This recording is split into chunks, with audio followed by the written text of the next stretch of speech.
Boa noite, eu gostaria de agradecer a presença de todos e a presença dos convidados Daniel Trench e João Musa. Eu sou a Flávia Kitazato, aluna de graduação do Departamento de Artes Plásticas da USP, e é um prazer ter sido convidada para mediar essa conversa sobre livros e outras publicações de arte. Para quem não conhece, esse lugar é o Espaço das Artes e está vinculado à Escola de Comunicações e Artes, particularmente aos departamentos de Artes Plásticas, Música e Artes Cênicas. O coordenador desse espaço, João Bandeira, junto aos alunos, professores e funcionários do CAP, vem desenvolvendo uma programação regular de exposições e o ciclo de conversas Debate da Arte Contemporânea. E essa que é a primeira edição do Ideias da Prática, que tem como intenção apresentar relatos e reflexões de profissionais experientes e especialistas envolvidos nas etapas de realização de obras e eventos em diversas áreas artísticas. Eu agradeço ao João Bandeira, aos funcionários do CAP, ao Raul e ao Milton, e aos meus colegas Antônia Perrone, Ilê Sartuzzi, Nicolas Amaral, Nina Lins e Paulo Sampaio, pelo convite para mediar essa mesa e por ajudarem na organização e divulgação, tornando o projeto possível. Lembrando que esse debate está sendo filmado e será disponibilizado depois no canal do YouTube do Espaço das Artes. Então eu vou apresentar agora os convidados e depois eu passo a fala para eles. No fim abriremos para perguntas e o evento tem previsão para terminar às 9h30. O João Musa é formado em engenheiro pela Escola Politécnica da USP, mestre e doutor em Poéticas Visuais pelo Departamento de Artes Plásticas da USP.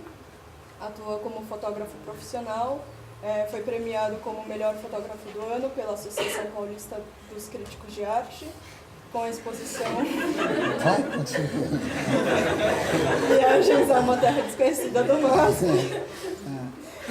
Recebeu uma bolsa da Fundação Vitae em 2004 para pesquisa em tecnologia de digitalização e representação de imagens em cor, e desde 1986 ministra aulas de fotografia no Departamento de Artes Plásticas da USP, onde atuou em diversos projetos, e ele também atua em instituições culturais na área de reprodução de obras de arte, sistematização e preservação de arquivos. O Daniel Trench, ele é graduado em Artes Plásticas pela FAAP, mestre em Poéticas Visuais pela ECA, professor da ESPM, da Escola da Cidade, e desenvolve projetos de design gráfico e identidade visual em parceria com Celso Longo. Desde 2009, atua como editor de arte da revista Serrote, a publicação do Instituto Moreira Salles, que teve seu projeto gráfico premiado na 10ª Bienal de Design Gráfico. Em 2010, foi um dos condutores do workshop de criação da identidade visual da 30ª Bienal Internacional de São Paulo. A ideia foi trazer pessoas envolvidas com a produção gráfica para discutir a arte e a cultura destituídas da lógica de um produto final e pensá-la como longos e complexos processos de construção, nos quais se entremeiam os mais diversos agentes e sobre os quais atuam as mais diversas áreas do conhecimento. Então, agora eu passo a fala para vocês dois. A gente, aqui mais ou menos não decidiu nada, mas ele vai começar, tá? Não, a gente fala um pouquinho cada um, conta mais ou menos, aí depois ele... Depois a gente faz uma conversa. Uma conversa com você. Bom, obrigado, Flávio. Obrigado, João, pelo convite. Boa noite. Enfim, eu fiz um recorte aqui em função totalmente em função do convite feito pelo João. Esse convite veio em função de um texto que eu escrevi para a revista 451, que é uma revista, não sei se vocês conhecem, uma revista literária, uma revista sobre resenhas literárias. E é um texto que eu escrevi sobre um catálogo da Wanda Pimentel, uma exposição que teve no MASP, sei lá, uns 2 meses atrás. Vocês foram à exposição? E esse texto, para mim, partindo do começo, assim, eu fui à exposição, achei muito interessante o trabalho dela, não conhecia em nada, assim, nem de nome, muito menos de imagem, assim, as obras dela. E me surpreendi ali com o que eu vi, porque eu achei muito interessante aquele recurso, enfim, são pinturas num registro super pop, mas hipergráficas e um pop que é um pop que não é um pop da retícula, um pop das cores chapadas, enfim, eu fiquei muito seduzido por aquele trabalho.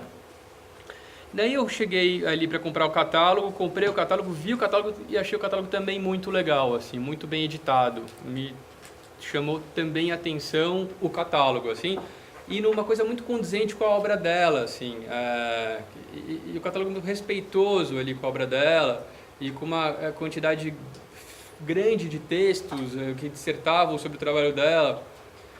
E daí eu comecei, enfim, a pensar um pouco, quer dizer, é uma coisa que evidentemente eu penso um tanto, porque faz parte da minha atividade de projetar catálogos, mas eu achei que esse seria um momento legal de botar algumas ideias no papel, assim, né, sobre o que é o que pode ser, assim, o que eu penso sobre os catálogos de arte, os catálogos de exposição, mais do que os catálogos de arte. E daí eu fiz esse texto, que é um texto breve, mas que no começo do texto, nos primeiros parágrafos, eu falo de maneira um pouco geral assim sobre essa ideia de catálogo de exposição.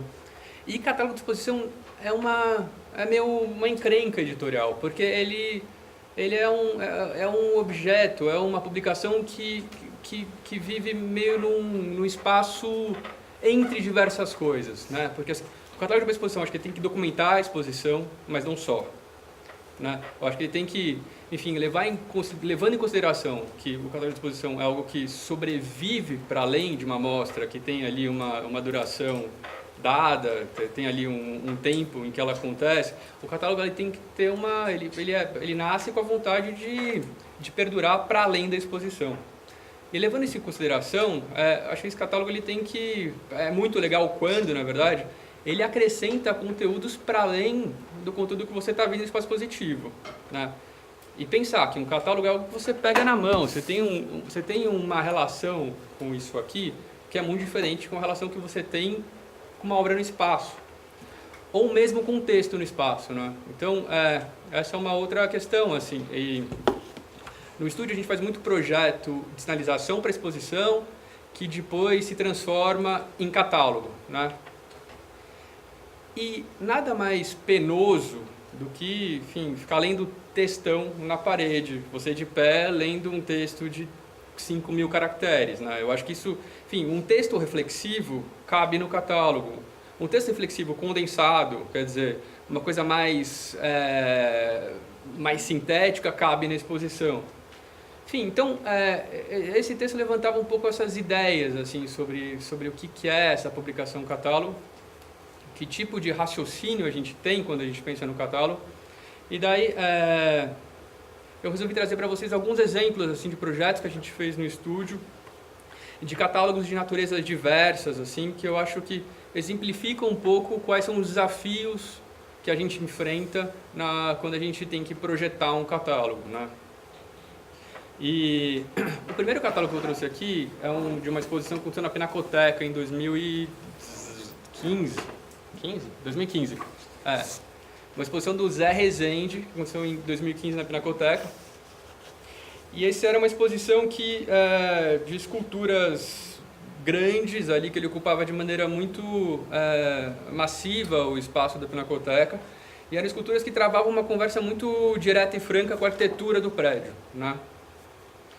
E pensando nesse catálogo, a gente falou assim, acho que a gente tem que chamar um baita fotógrafo para fazer essa documentação. A documentação tanto das obras no espaço, quanto uma documentação prévia, que é um making of. Então a gente chamou o Nelson Kohn, que é um fotógrafo que se dedica muito à fotografia de arquitetura, ou seja, ele é um cara que é muito sensível à arquitetura, à leitura espacial, e ele foi uma figura-chave aqui nesse projeto, né? Então, essa aqui é a capa do catálogo, e da capa, a hora que a gente abre o catálogo, a gente adentra num ensaio visual, que é um ensaio visual dessa fundição, onde o Zé Rezende fez as peças, e é um conjunto de algumas, se não me engano, 20 fotos PB, e que você meio que perde as peças do Zé no meio desse lugar em que elas nascem, assim, né? Então, você passeia por esse momento de gênese dessas peças, vamos dizer assim, até que você entra de fato na Pinacoteca e você começa a entender de que maneira essas peças que estavam ali ainda como, enfim, na forma embrionária, como elas ocupam o espaço do prédio da Pinacoteca. E daí são sempre fotos dadas em página dupla, e até então a gente não tem nenhum texto, não tem nenhuma referência textual, não tem nenhum tipo de indicação de que diabos é isso que você está vendo aqui. A ideia, nesse sentido, era um pouco traduzir o percurso do visitante no prédio da Pinacoteca por meio dessas páginas sequenciais, por essas imagens, né? Então, é um discurso sem texto, um discurso completamente imagético, e que você vai tendo uma certa cadência que é dada por esses números. Você está vendo esses números ali, número 1, que nesse primeiro momento é um tanto enigmático, ninguém vai saber o que isso quer dizer, mas na hora que você vê o 2 e o 3, você começa a entender que 2 e 3 fazem referência às peças que você está vendo aí nessa página dupla. E assim segue o catálogo. O catálogo vai dando as peças, e as peças vão sempre sendo correlacionadas a esses números, né? Até que num certo momento a gente acaba esse bloco de imagens e a gente chega numa planta da Pinacoteca. E nessa planta da Pinacoteca tem assim numerado a alocação de cada uma dessas peças na direita, e à esquerda a gente tem uma ficha técnica das obras com a numeração, o título, enfim. Então, eu acho que tem uma coisa que é interessante de se pensar sempre quando se faz um catálogo, que é essa ideia da tradução. Quer dizer, é como você pode traduzir, enfim, para uma publicação, daí no registro da documentação, a experiência da exposição. E eu ando um tanto numa cruzada, numa jornada pessoal contra fotos de obras na parede em exposição. Quer dizer, isso é um troço com um cacoete de curador. E o curador adora esse negócio, que é o seguinte: ficar tirando foto de espaço, no qual você vê ali a maneira como o curador pensou o espaço, você vê a maneira como o arquiteto projetou aquele espaço, a expografia, mas você não vê a obra. Quer dizer, e o que importa, eu acho, sinceramente, é a obra que está em questão. Quer dizer, em vários momentos, claro, eu vou mostrar aqui, eu acho que o gesto curatorial é grandioso. Então, esse gesto curatorial grandioso que se dá no espaço, eu acho que cabe que ele seja documentado em foto. Mas, no mais, se a gente tem uma exposição de pinturas, voltando para Wanda. Para Wanda não, para Wanda. Voltando para Wanda. Não faz sentido a gente ter fotos dessas pinturas instaladas numa parede branca, né? Enfim. Por outro lado, aqui no Zé Resende, essas peças, nessa escala, travavam uma conversa com o prédio que também não faria sentido não dar essa conversa. Essa conversa faz parte do trabalho, né? Então, o catálogo, eu acho, não tem exatamente uma fórmula de se pensar um catálogo. Eu acho que tem um troço que é tentar entender o que é a exposição e pensar a partir desse entendimento como isso pode ir para uma publicação, né? E daí, caminhando aqui no catálogo do Zé, depois a gente tinha um texto do curador, do José Augusto, e depois uma série de textos ali, uma espécie de uma fortuna crítica de textos já publicados sobre a obra do Zé Resende. Agora, quando se pensa no catálogo, a gente também tem um outro vetor importante, que é a instituição. Pensar o catálogo, ou seja, o catálogo é uma peça de divulgação institucional, quer dizer, fazer o catálogo para a Pinacoteca é diferente de fazer um catálogo para o MAN. Cada instituição tem uma linha, tem um raciocínio, tem uma demanda. E a Pinacoteca, a gente fez esse primeiro catálogo em 2015, e depois, em 2016, a gente foi chamado de novo para participar de uma concorrência, que a gente acabou ganhando, para fazer um projeto padrão de catálogos para a Pinacoteca. Enfim, a Pinacoteca está passando por um momento de austeridade, não só a Pinacoteca, mas estamos todos passando por um momento duro, e daí enfim, isso foi uma diretriz do Tadeu, inclusive. Então, a ideia era, se até então cada catálogo tinha uma cara, assim, era liberdade total para o curador, junto do designer, pensar em que cara poderia ter o catálogo da exposição que estava se trabalhando, nesse momento ali, a ideia era que todos os catálogos da Pinacoteca teriam exatamente a mesma cara. Ou seja, o que importa nesse momento, mais do que o artista, mais do que a exposição, é a instituição. Então eu lembro muito bem do Tadeu, numa reunião que a gente teve lá, quando ele falou que ele queria para esses projetos, a ideia era a seguinte: aqui está a instituição com uma espécie de um guarda-chuva, abaixo está o que está acontecendo, abaixo está a exposição, abaixo está o artista. E daí a gente fez isso que vocês estão vendo aqui, quer dizer, a gente limou o nome da exposição da capa e apostou de modo radical num discurso imagético, ou seja, assim, a imagem da exposição, uma obra do artista, é estampada na capa e isso vai dar a cara para esse catálogo. Junto disso você tem a marca da Pinacoteca, que a essa altura tinha virado Pina e eu não tenho nada a ver com isso, já te digo de antemão, tive que lidar com esse negócio. Mas e a gente fez isso. Eu acho que assim, como experimento foi legal, foi super interessante radicalizar essa ideia de que uma imagem pode dizer muito. Eu acho que essa coleção de catálogos que vocês estão vendo aí, fisicamente é muito interessante você ver essas peças todas. Tem uma unidade entre elas que é dada pelo formato, que é dada pelo tipo de papel que a gente usou na capa, que é dada evidentemente pela marca da Pinacoteca que aparece aí à direita. Mas a gente começou a entender. Eu lembro de uma conversa com a Ana Maria Tavares, a gente fez o catálogo dela, que é esse aqui, né? E ela estava completamente revoltada, e com razão, que o nome dela não estava na capa do catálogo. A gente começou a achar que, enfim, esse discurso estava radical demais também. Quer dizer, enfim, apostar na imagem, puramente na imagem, para falar do artista, eu acho que a gente deixa de representar também o artista. Enfim, daí no momento de revisão, hora que saiu o Tadeu, a gente chegou no meio termo, que é isso aqui que vocês vão ver. Que é isso aqui.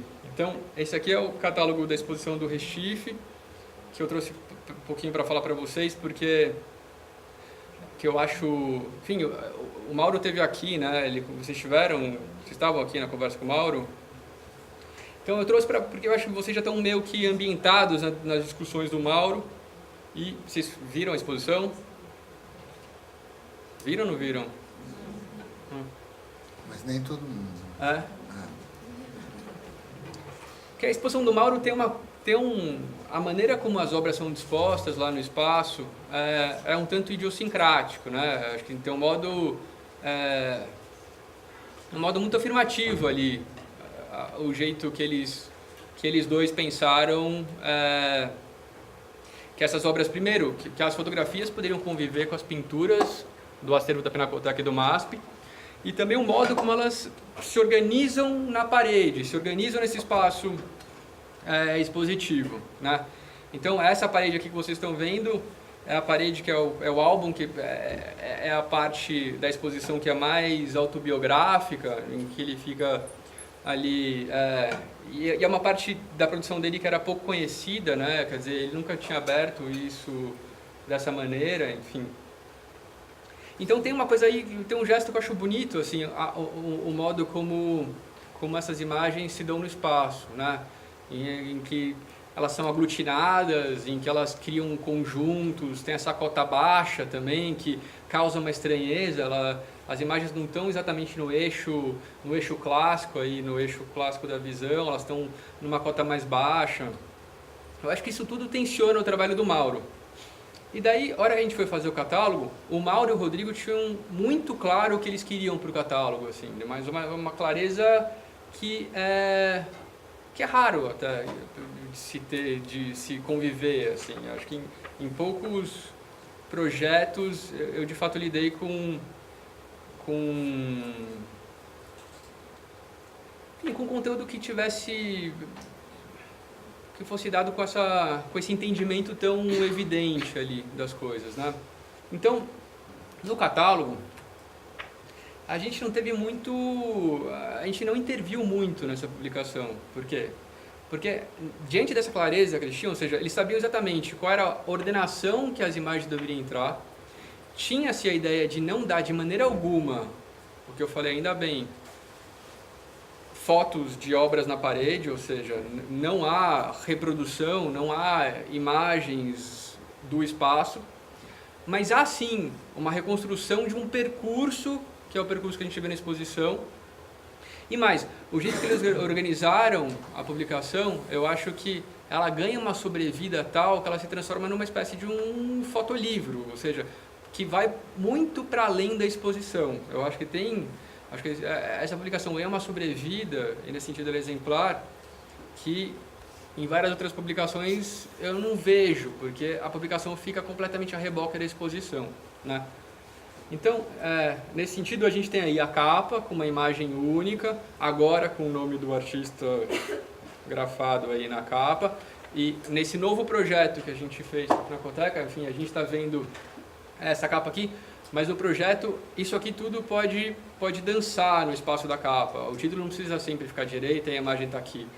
É preciso sempre ter o título, é preciso ter uma imagem, mas a maneira como isso é dado no campo da capa é completamente livre, né? Daí, entrando dentro do catálogo, tem aí tem 2 textos de abertura, um do Rodrigo, outro de um crítico americano que acompanha a produção do Mauro já faz um tempo. E tem esse primeiro autorretrato que já está lá na exposição, também abrindo a exposição. E daí a gente começa nessa série de imagens que são intercaladas por esses títulos. E são títulos que a gente também tem lá no espaço.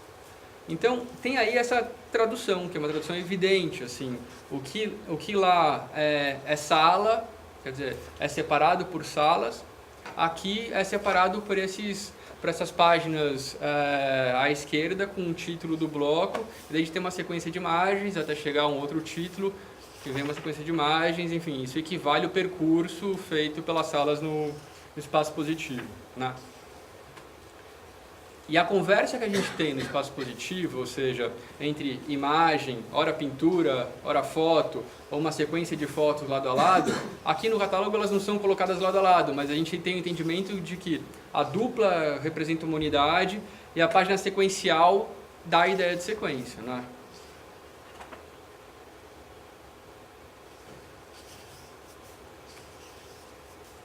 E daí, ora a gente tinha imagens dadas em página dupla, em outros momentos a imagem ocupava a página simples. Isso foi construído muito em função do ritmo da publicação, né? Ritmo no sentido de tentar cadenciar essa fluidez aí da leitura por meio dessas diferenças de tamanho das imagens, né? Então a gente condicionou, as imagens sempre eram dadas em 5 tamanhos padrão. Então a gente podia hora dar ela maior, hora menor, mas elas nunca sangram, quer dizer, elas nunca chegam na margem da página, elas sempre respeitam uma certa moldura, e que eu acho que isso tem a ver também com o trabalho do Mauro. Os trabalhos dele sempre tem uma moldura, sempre tem um pouco esse dispositivo que separa eles do resto, né? Quer dizer, as imagens do resto, as imagens do mundo, de certo modo.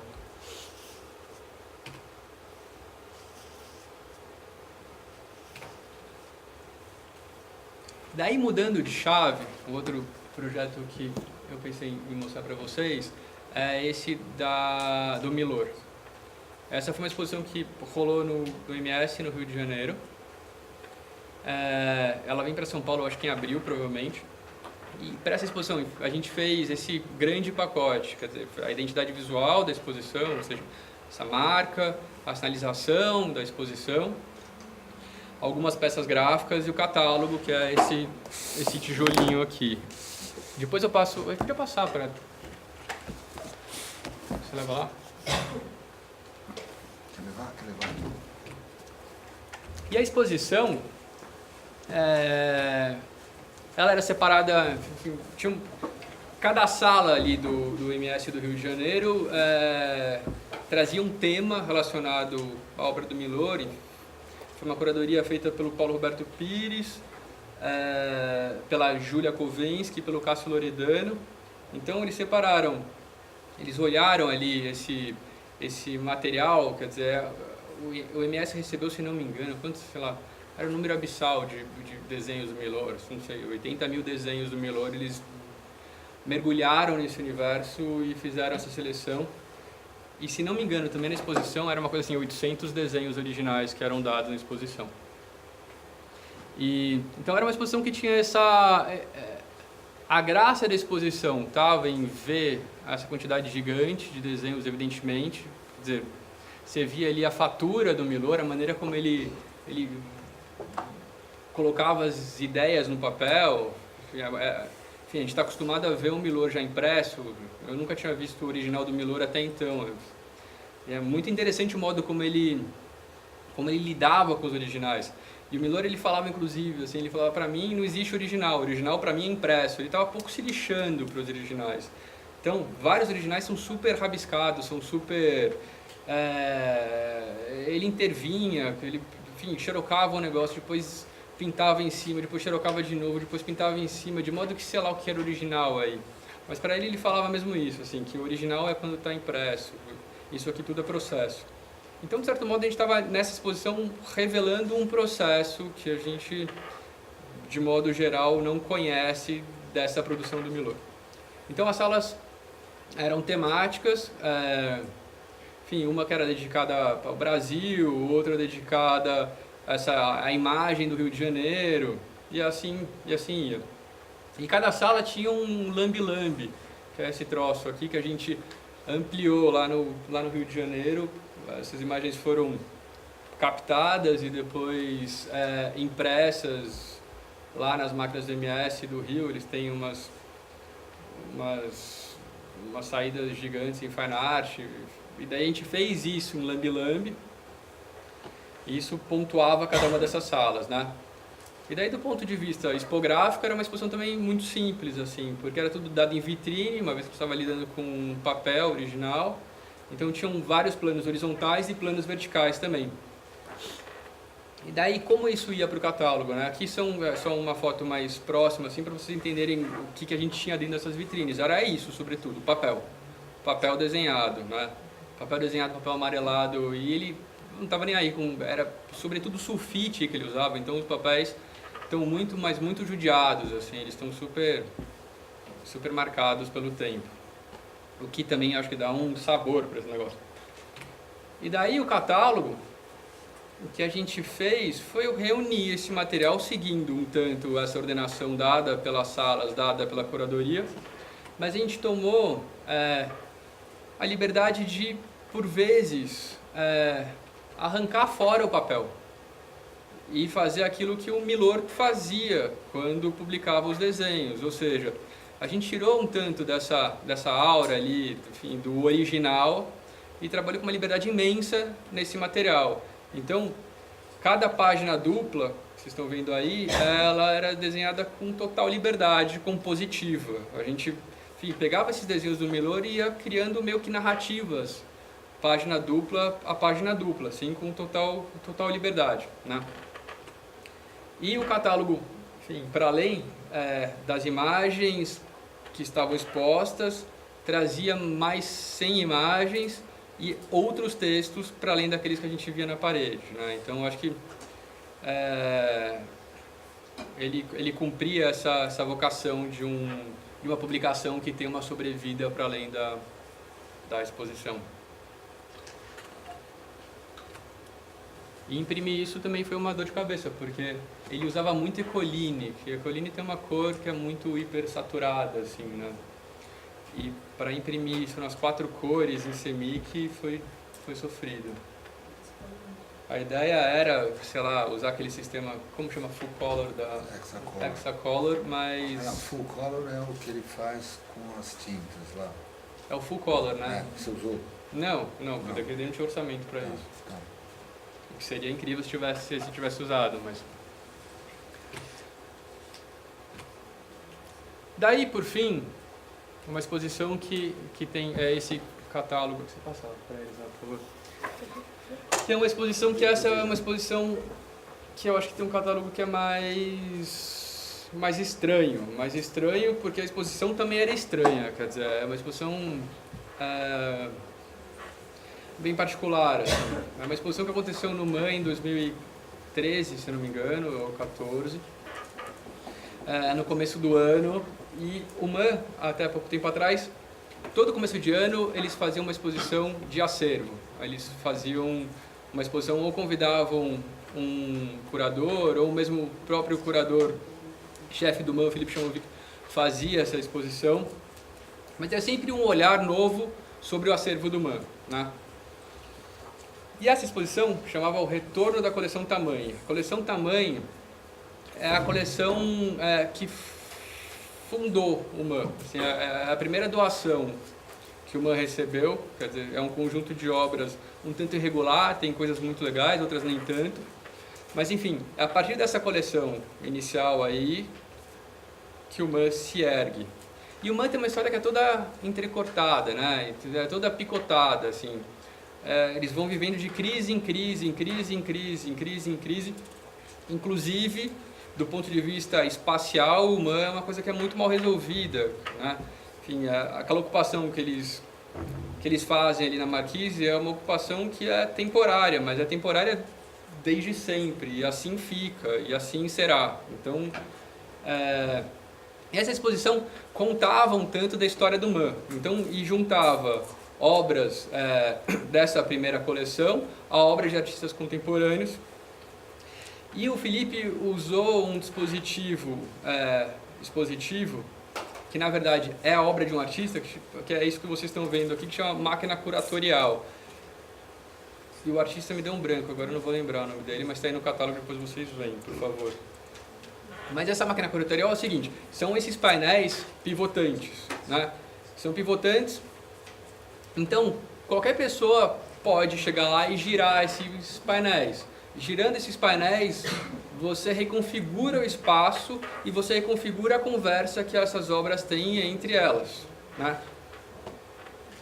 Então, a identidade visual da exposição, partindo dessas duas ideias, quer dizer, partindo dessa ideia de que o MAN tem uma história que é toda fragmentada, que é uma história que é totalmente picotada aí no tempo, e também partindo desse raciocínio construído por esse efeito randômico que essa máquina curatorial dá, a gente criou a identidade visual, que era uma identidade que era também desconstruída, também fragmentada, também picotada. Então, a gente fez essa série de 10 convites, na verdade eram 12 convites, só que 2 estão fora.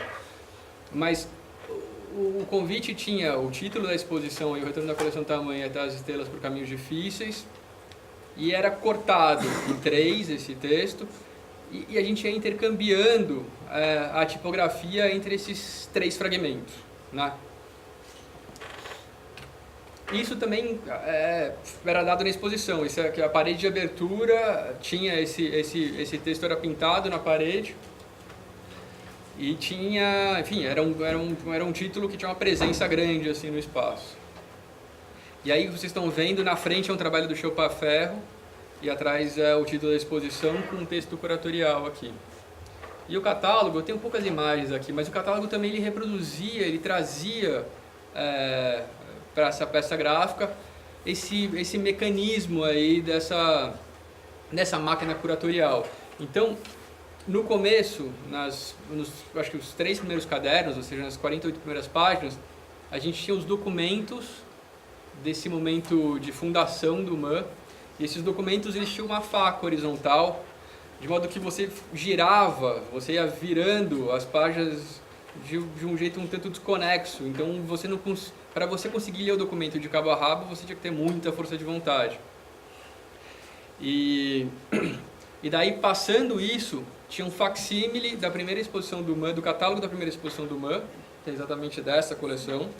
Então, nesse facsímile desse catálogo, a gente dava ali as obras da coleção eram dadas, a gente não repetia essas obras depois. Daí depois a gente tinha algumas imagens em página dupla do espaço expositivo, né? Enfim, e aqui acho que nessa exposição eu não saberia muito como evitar dar esse espaço expositivo, uma vez que a maneira como a curadoria se apropriava desse espaço, a maneira como a curadoria entrava ali no espaço do MAN, era muito fundamental para o entendimento da exposição. Então, aqui, diferente da exposição do Mauro Recife, por exemplo, aqui eu acho que as imagens ali que documentam essa exposição no espaço do museu são um tanto fundamentais. Eu não tenho, infelizmente, aqui as imagens do catálogo com as imagens da exposição, mas depois vocês dão uma olhada aí quando rodar. Enfim, era isso que eu tinha meio preparado para conversar com vocês. Espero que tenha feito sentido. Daí acho que o João assume aqui essa cadeira e a gente conversa depois.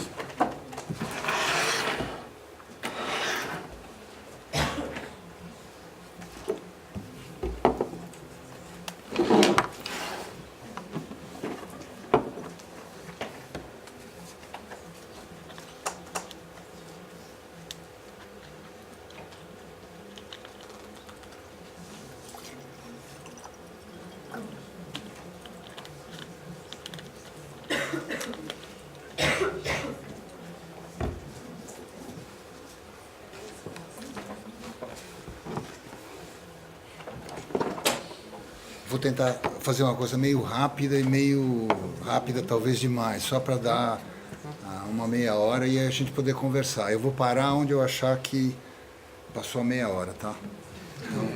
Então, eu preparei um monte de coisa e em função da conversa eu paro e a gente continua uma outra hora, né? Senão eu vou ficar aflito de achar que eu tenho que falar tudo e não conseguir dar conta disso. Então eu vou botar um reloginho para mim aqui.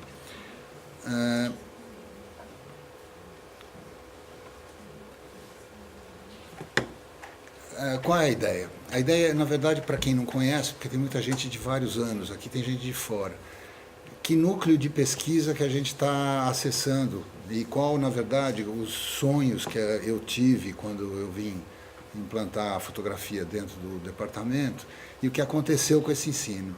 Então, eu tenho que falar um pouquinho disso, né? Do ponto de vista pedagógico, a instrução da fotografia analógica na base, para mim, ela tem que ser continuada, né? Então, qualquer projeto de escola, esse ensino ali é meio fundamental.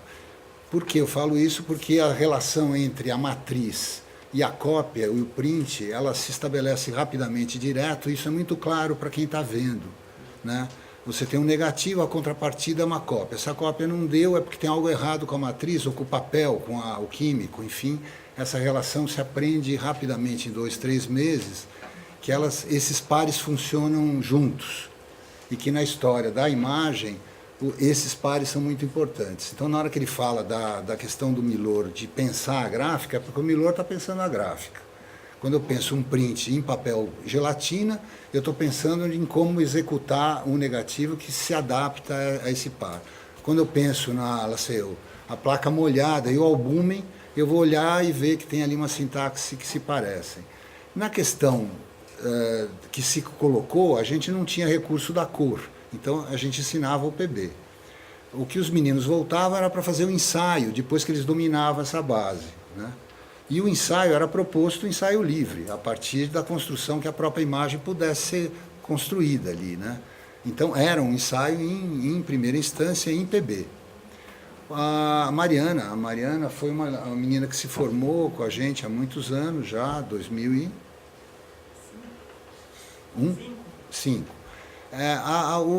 O TCC dela foi uma mistura entre foto e gravura. Eu não trouxe. Eu trouxe uma coisa que ela fez logo depois que ela saiu da escola. Ela continuou pensando o livrinho, e esse livrinho do circo, que era uma coisa que ela convivia, ela resolveu fazer edições baseadas numa fotografia que saía direto do lab da esquina, em papel Fuji, aqueles papeizinhos Fuji ou Kodak, em que ela desenhava a imagem em função do corte que ela queria dar e ela montava isso com fita. Então eu abri várias edições dos livrinhos e aí tinha uma coisa que esse é o verso de uma, ali está a marca do papel e tem uma fita micropor para segurar a banda. Que era uma coisa que, no fundo, a gente pedia isso aos alunos, que tivesse a liberdade de poder pensar a edição da maneira mais livre que fosse. Se era saída de um papel fotográfico, que fosse construído um papel fotográfico. Se ela fosse uma coisa que pensasse uma coisa mais dinâmica, que eu não teria dentro do departamento, ela podia ser feita dessa maneira. E ela foi montando as sanfoninhas e as historinhas com uma coisa que, ao longo do tempo, eu olhando isso ser construído, eu acho de uma inteligência, e uma inteligência assim, de meio, inteligência de pensar a cor, de pensar ordem, pensar edição, de desfazer, de arrancar a imagem que está, recolocar ela num outro sentido, que mostrava uma liberdade que eu acho que a gente tinha que trazer para perto. Então é legal que os alunos que nunca viram isso possam acessar esse tipo de coisinha aqui, né? São livrinhos, são várias caixinhas que se propõem a pensar isso tudo, né? Eu abri 2 ou 3 só para vocês entenderem, e depois vocês vão pegar aqui uma. Se eu passar agora não vai dar. Então eu prefiro depois mostrar. Ou seja, está aberto e o livrinho está assim aqui, tá? Eu posso abrir ele inteiro e posso paginar ele uma a uma. Tem um aqui em especial, eu fiz uma pequena edição desse aí. Então, um livrinho que se abre. Se eu fosse folhear ele normalmente, eu veria assim.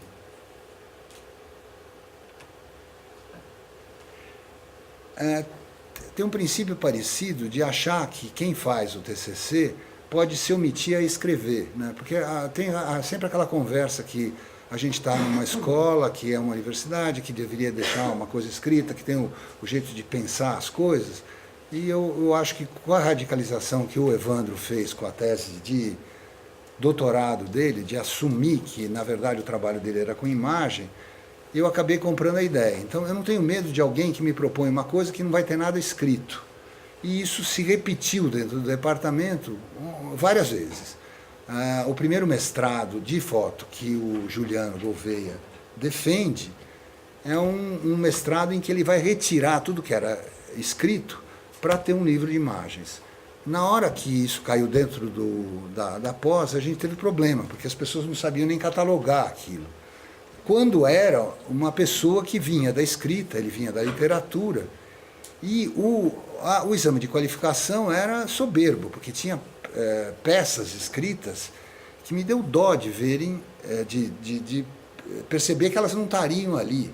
Então, na verdade, quando alguém procura, eu fico apontando o exame de qualificação. Vai lá pegar o exame de qualificação para você ver o que ele estava falando. São 2 documentos, os 2 documentos estão lá.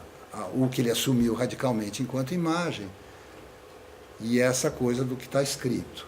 Aqui eu acho que tem esse exercício radical de imagem, que é a imagem que dá conta, né?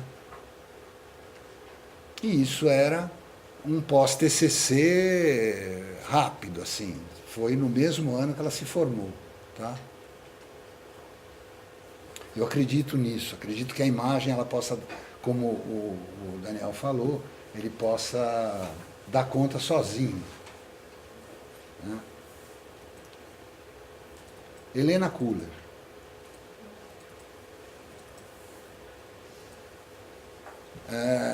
É um caso que não teria por que eu estar orientando um trabalho desse, porque é um trabalho que vem de imagem, né? Era um trabalho que saía do desenho. Era uma menina que estava associada ao Cláudio Mubarak e ao Marco Butti. Ela desenhava e construía na escola um facsímile que misturava vários tipos de coisa.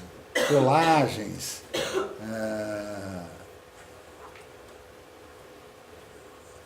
pintava em cima, depois colava de novo. Isso que ele falou do Milor era bem o que a Helena fazia. Quando ela me procura, ela é uma pessoa que não tinha feito foto. Ela tinha feito muito pouco foto, até foi muito honesta. Falou, ó, não gostei da imagem analógica, aprendi.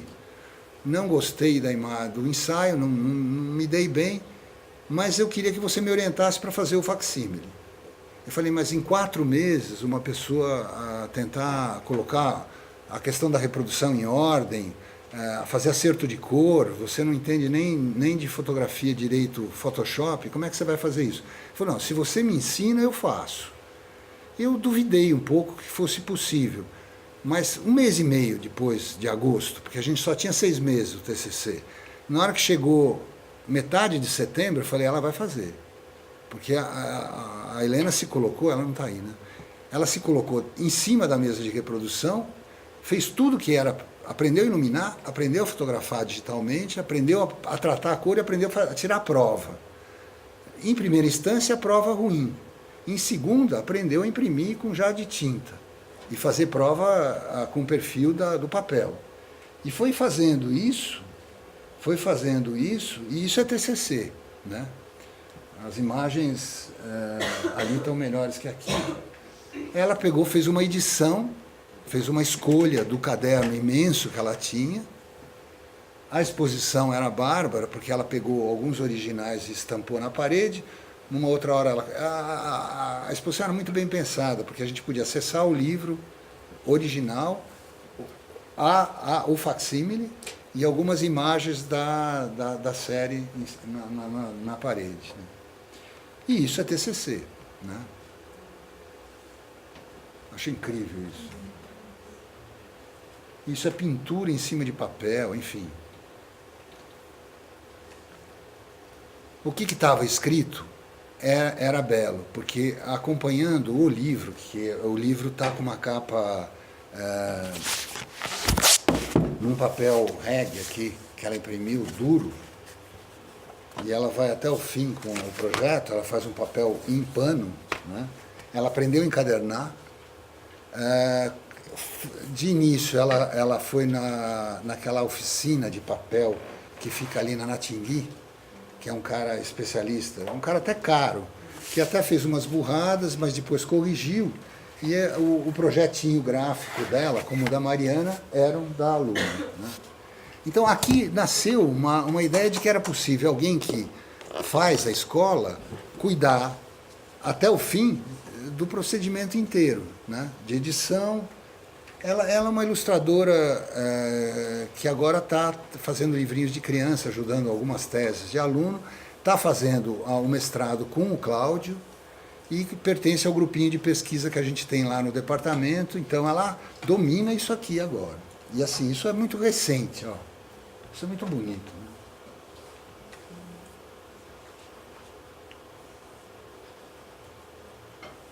Né? O saquinho é saquinho mesmo, a gente até deu palpite que a luz devia ser iluminada a revelar a textura, volume e objeto. Né? Então ela foi lá.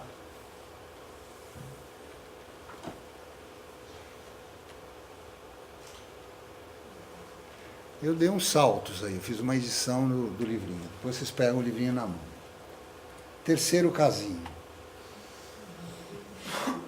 Tamanho de pressa? Não, é para a gente ter ideia do que é possível. É Inês.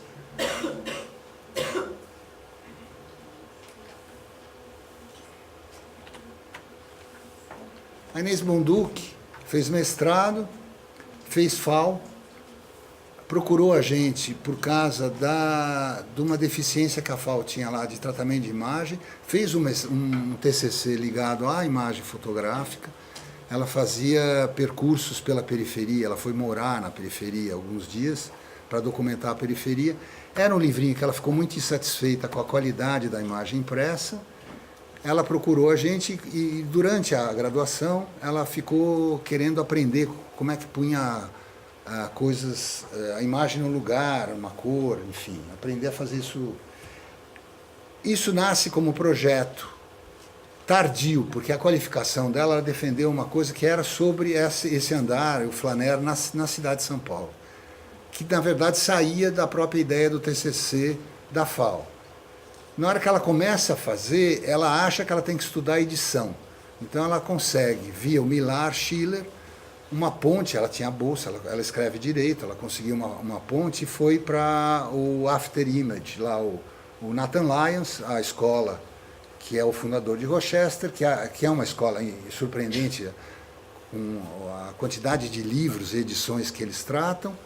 Ficou lá 6 meses, fez uma coisa tampão, voltou correndo, tivemos que pedir para os prazos do pós serem adiados 4 meses, porque tudo que ela estava fazendo não dava conta, e resolveu dar um balé no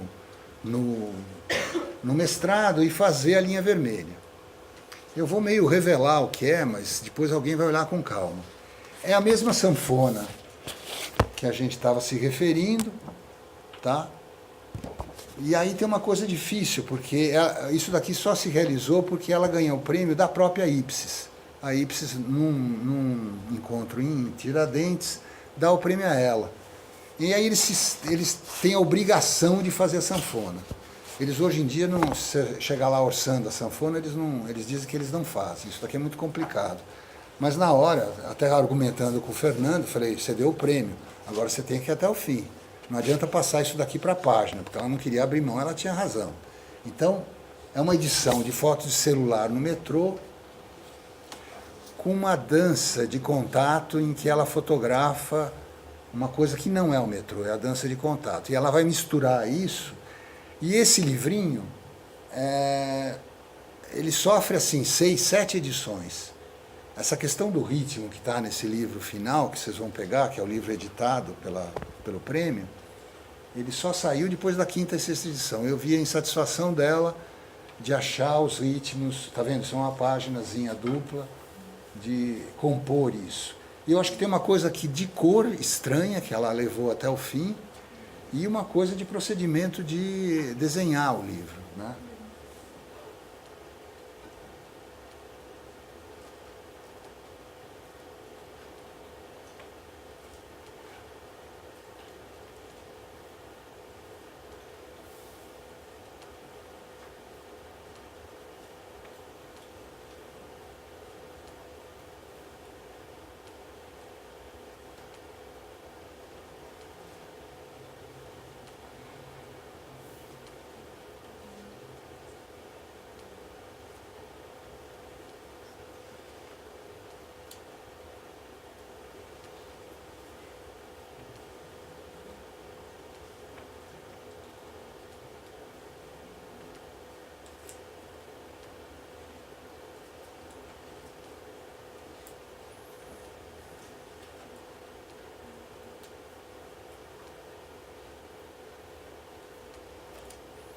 O verso, no verso, está impresso essa linha. Então, a parte de margem está na frente.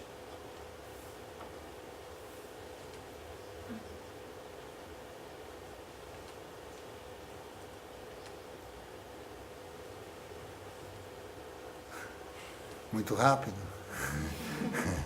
Muito rápido, mas não faz mal. No fundo é só para... Depois a gente pega o livrinho na mão. O comércio ambulante são práticas ilegais. Ela mistura um pouco o que ela está ouvindo das pessoas e o que está o alto-falante falando, né?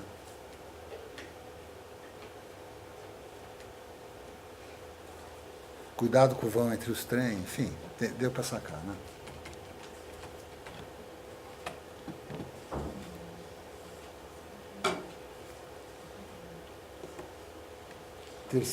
Quarto casinho. Opa, não.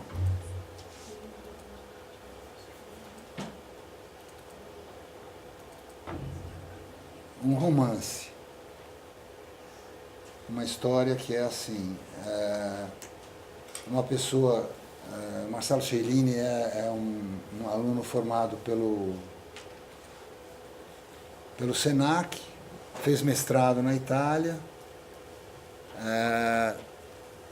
se ligou à questão muçulmana, ele fez uma pesquisa sobre a ausência dos negros muçulmanos que sumiram da história brasileira.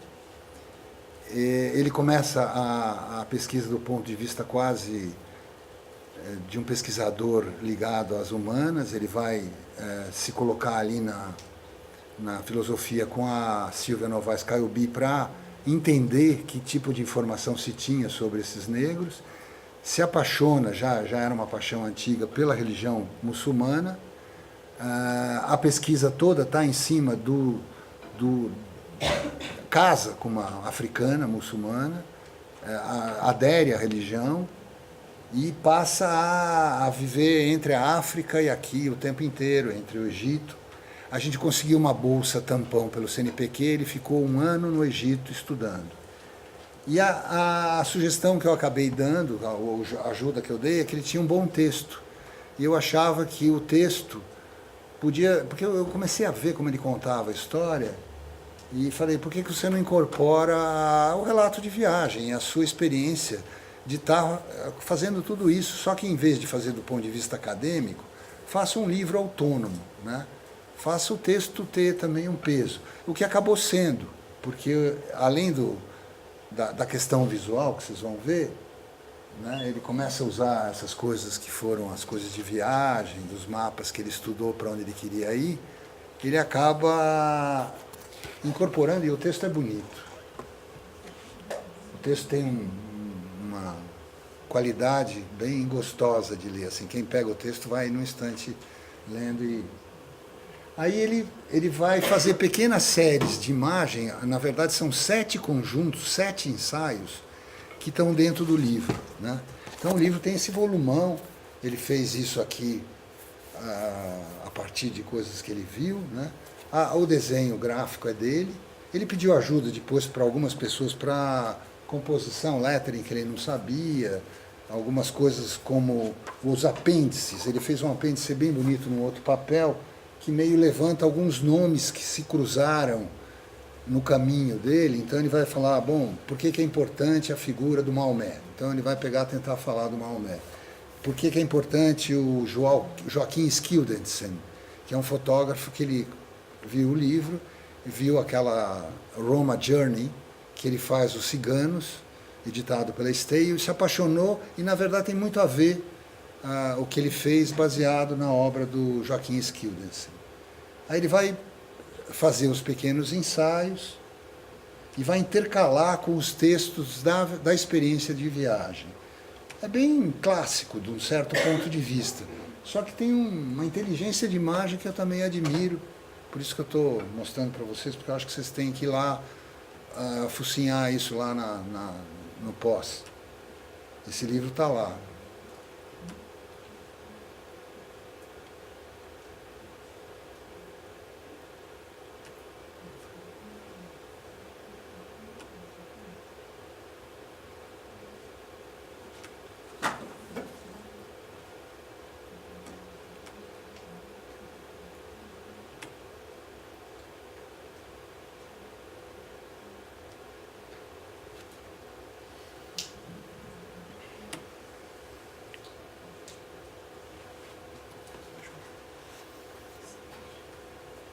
Quanto tempo foi? Eu perdi a noção. Agora uma coisa complicada. Depois quem quiser olhar, ele está aqui também. Esse é o Juliano. Ele fez o mestrado, aquele livro sem imagem, lembra que eu comentei que eu não trouxe?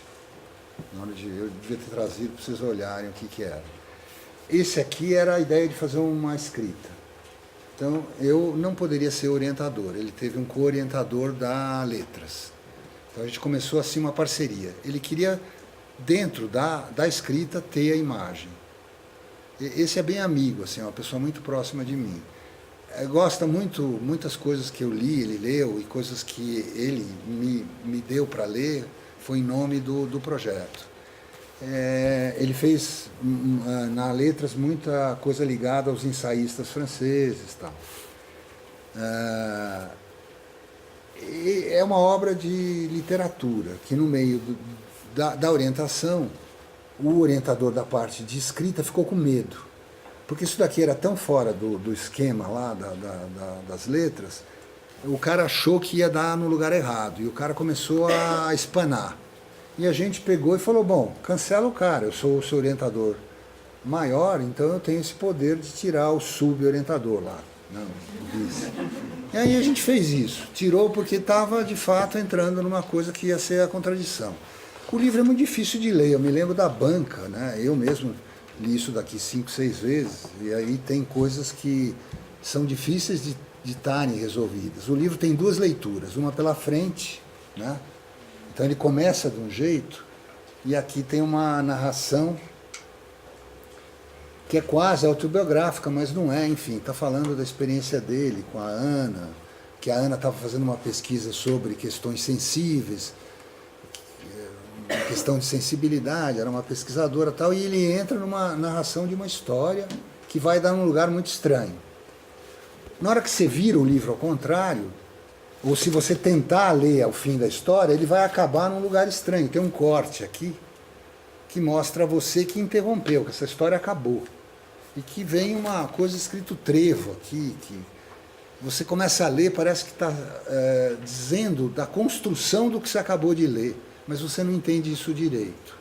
Se você vai mexendo no objeto e virar, tem uma outra narração aqui, que começa de ponta cabeça, que está uma narração em tempo futuro, como se algo, que eu tenho uma dificuldade muito grande de ler no tempo futuro, acontecerá, você verá, você virará a esquina e encontrará não sei o que e tal.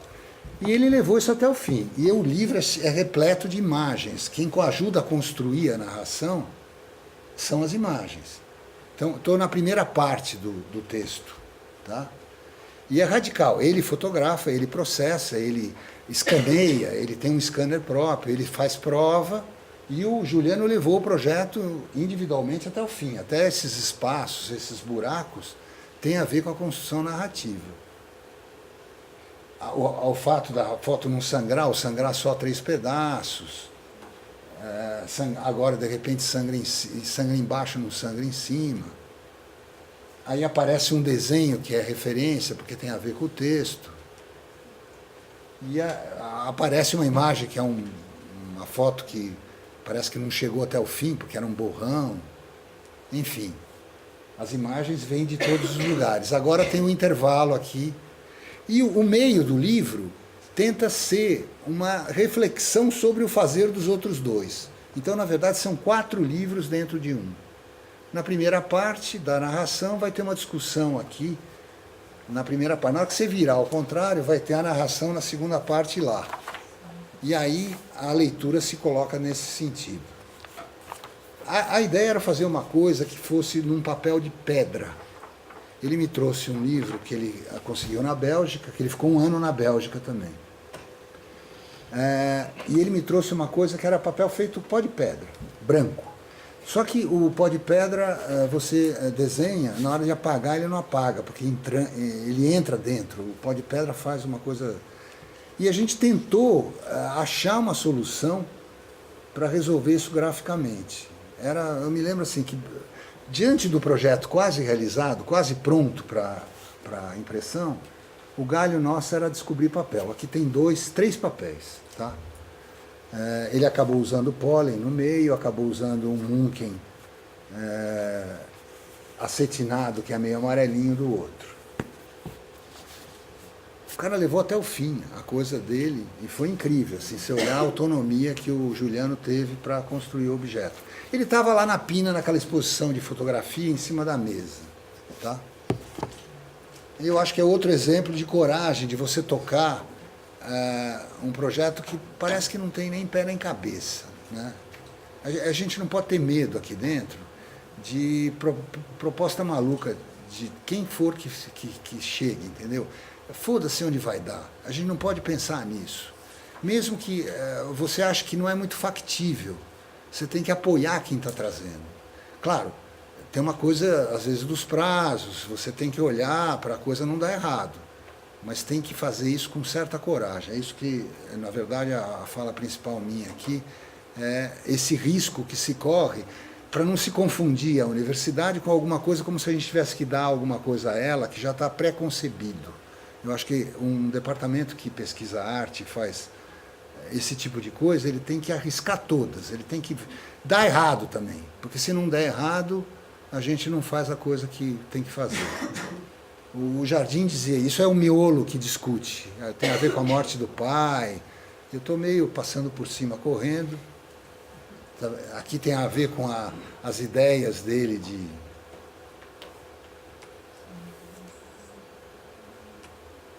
E aqui eu até fotografei, mostrando que numa hora tem a coisa inversa.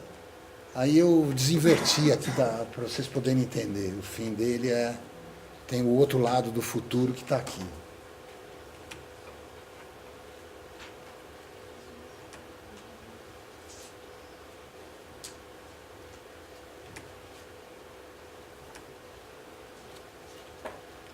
Bom, eu vou ter que cortar uma coisa que eu ia fazer. Todo mundo reclama que eu nunca mostro o que eu faço. Então eu vou ter que mostrar uma, pelo menos. E eu vou mostrar o inverno.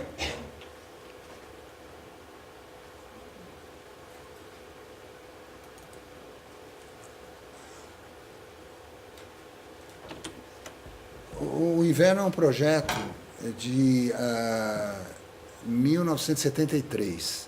Eu tinha feito o inverno europeu enquanto eu era engenheiro. Tinha feito as fotos em negativo 35, com uma câmera, com uma lente única. Eu saí daqui com uma 50. E durante o inverno eu comprei uma 35. Os filmes foram revelados na minha volta. Eu passei 3 meses viajando com um amigo com mochila. Eu fazia do 4º para o 5º ano. E esse projeto, na verdade, ficou na minha mão. Eu queria muito imprimir, mas em cima do desastre da impressão do Amazônia, que eu trouxe até para vocês olharem, eu tinha prometido que eu tinha que aprender a fazer isso direito. Então, toda a minha pesquisa, do ponto de vista da transcrição, tem a ver com esse livro, né? Então, essa é uma capa, o lombo, a capa e uma orelha, né? Eu vou mostrar algumas páginas internas, só para vocês entenderem. E aí a gente para a conversa, depois a gente pode até, numa hora, olhar isso com calma. Era um inverno, eu estou pegando a página dupla, tá? Ele começava assim.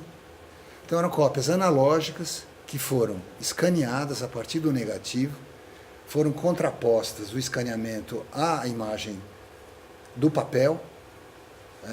Foi gerada uma prova em jato de tinta, que é uma prova em algodão que eu faço, e eu não tinha ipsis, eu tinha a IDUSP com a promessa de que ela me daria a condição de rodar o livro. Eu pro Plínio, eu disse assim, se você me der a condição de conversar com os técnicos, eu rodo o livro.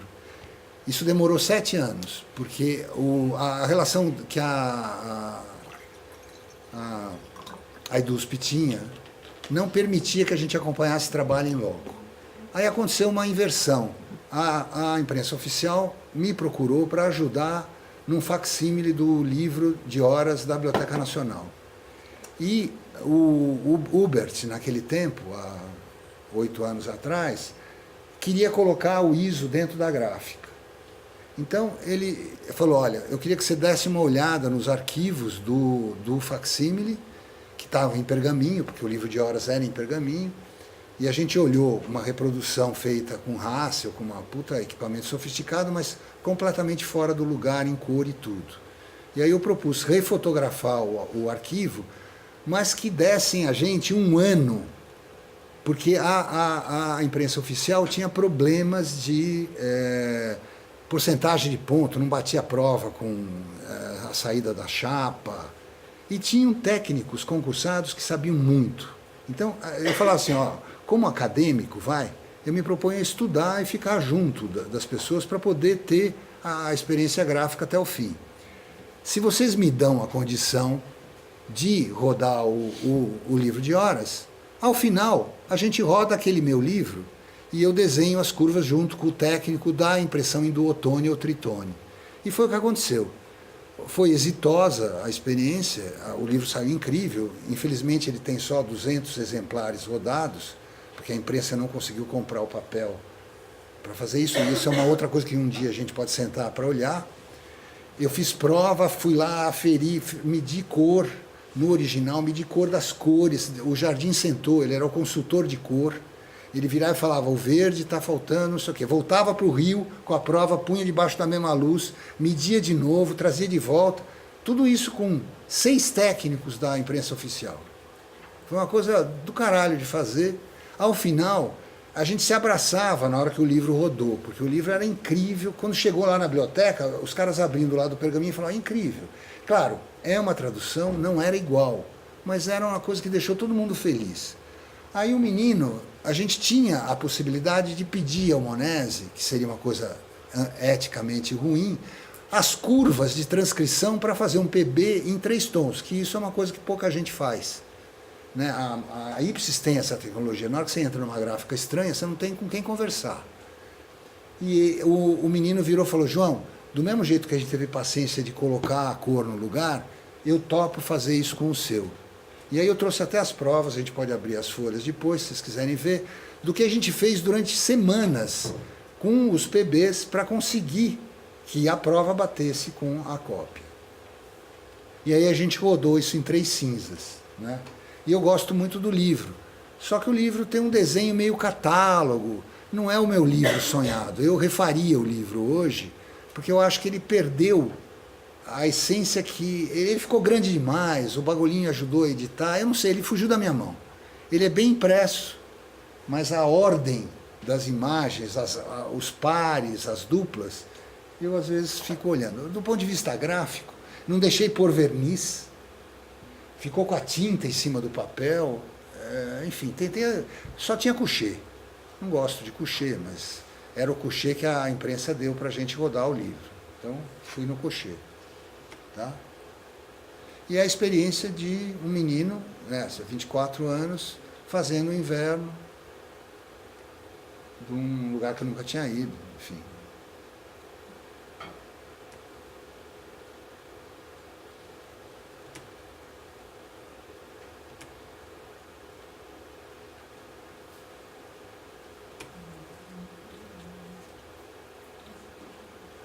As imagens originais da primeira versão, elas são 50 por 60.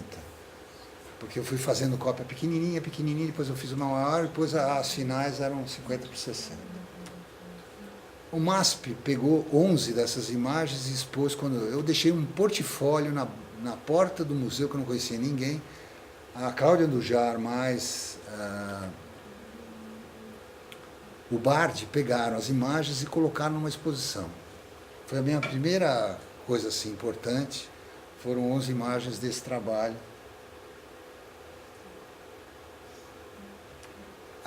O que faltou agora falar é que a gente tem a possibilidade hoje de fazer o livro individual. As Índicos são a nossa grande pesquisa.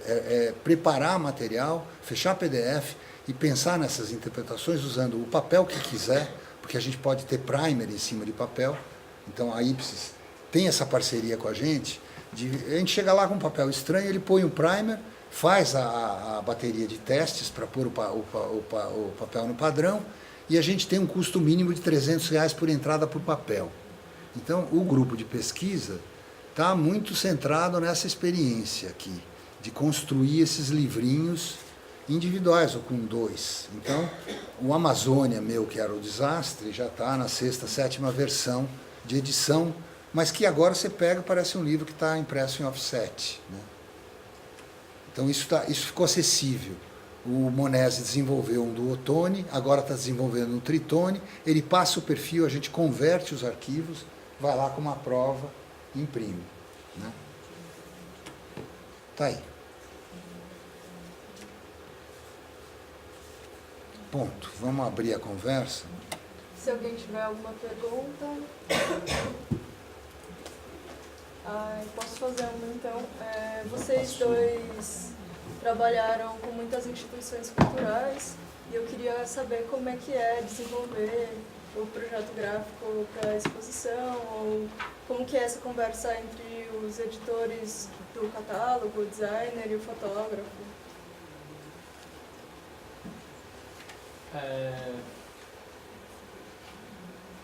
O trabalho que, enfim, eu acho que o meu trabalho é um trabalho que, ou no final, recomeçando. Eu acho que tudo que a gente faz é o resultado do trabalho de muita gente, né?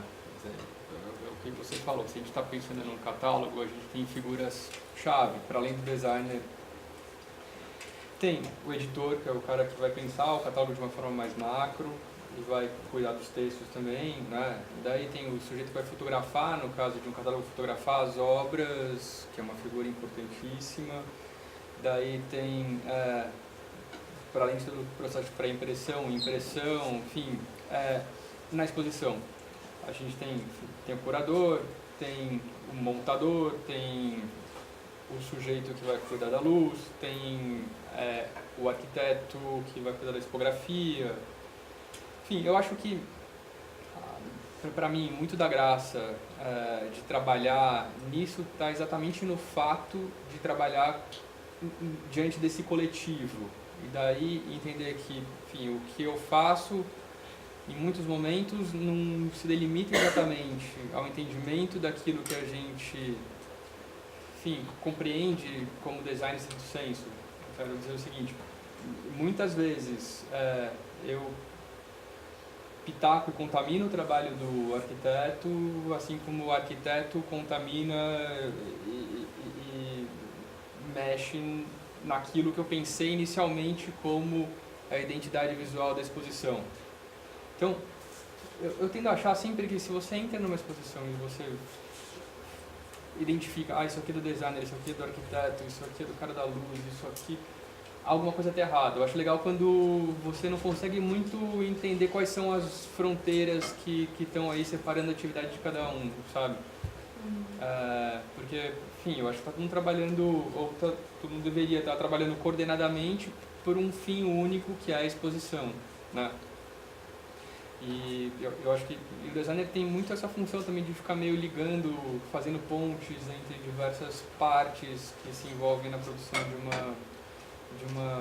uma publicação ou de uma exposição. Então a gente sempre fica meio nesse papel também conectivo, assim, né? A gente fala com o fotógrafo, a gente fala com o editor, daí depois a gente fala com o curador, enfim, é uma triangulação meio eterna, assim, né? E daí isso também varia muito de instituição para instituição, porque cada instituição lida de uma maneira com essa dinâmica de trabalho, vamos dizer, né?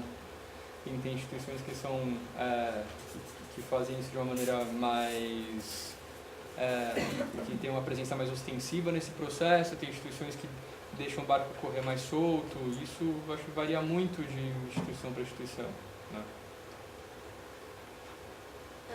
O Musa fez alguns catálogos também de exposição. Como é que é a conversa com os artistas? Eu lembro da exposição que teve do Evandro no Sesc. Como é essa conversa dessa tradução do trabalho do artista com o seu trabalho? Essas pessoas estão mais perto da gente, tipo Evandro, Cláudio, mesmo o Butch, são relações bem diferenciadas, né? Se sentar do lado do artista, que você está ajudando a reproduzir e a pensar, que é bem diferente da relação que a gente teve, por exemplo, ou com o MASP ou com a Pina. Eu acho que não tem aí uma coisa que ele teve, né? E tem essa experiência de poder desenhar junto. No caso da instituição, MASP e Pina, era o serviço que um fotógrafo prestava à instituição. Quando eu sempre achei que, na verdade, a parte de pesquisa em fotografia devia estar dentro do museu, e não fora dela. Não é alguém que presta serviço ao museu para reproduzir acervo de obra com referência de cor, com isso tudo amarrado. Eu acho que isso é uma pesquisa interna. Fazer o livro com o Evandro, a gente ajudou a editar, então cai nesse lugar que você está dizendo.